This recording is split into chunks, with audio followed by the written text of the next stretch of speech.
Сәлем достар, бүгін сіздерге ерекше котлеттің рецептісін ұсынғым келеді. Ерекшелігі сол, бұл котлеттер етпен емес, гречкамен жасалады. Яғни үйіңізде фарш болмаған жағдайда, гречкамен де осылай дәмділеп тұрып котлет жасап берсеңіз, жақындарыңыз қуанып қалатыны анық. Ал дәміне келетін болсақ, дәмі етпен жасалған котлеттен ешқандай айырмашылығы жоқ, дәмді әрі тойымды болып шығады. Ол үшін ең алдымен бізге керегі гречка, оны жақсылап жуып пісіріп аламыз. Менде ол дайын тұр. Одан кейін картопты осылай жіңішкелеп турап, оны да суға салып пісіріп аламыз.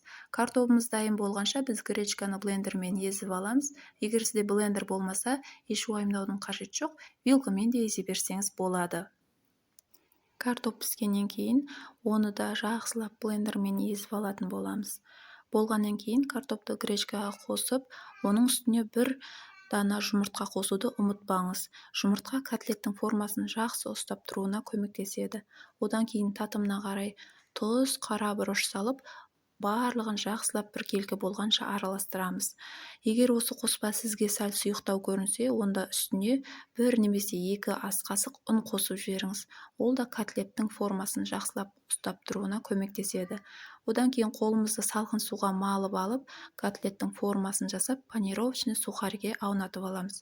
Егер панировочный сухари болмаса, онда жай ғана ұнға да ауната берсеңіз болады. Осы кезде сковородкаға май құйып, газға қойып қойған дұрыс, май қызып дайын тұрады.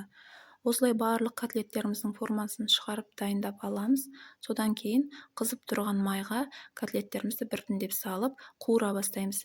Менде мұнда май сәл көптеу болып кетті, сіз аздау қоссаңыз да болады. Себебі котлеттің құрамындағы заттардың барлығы дерлік піскен деуге болады. Тек біз бар болғаны осылай котлет жасап, қызартып, қуырып алуымыз қажет. Екі жағынан да жақсылап қызарып піскен котлеттерімізді салфеткаға немесе қағаздың үстіне осылай қойып алатын боламыз майын сорғыту үшін. Міне осылайша котлеттеріміз дайын болды.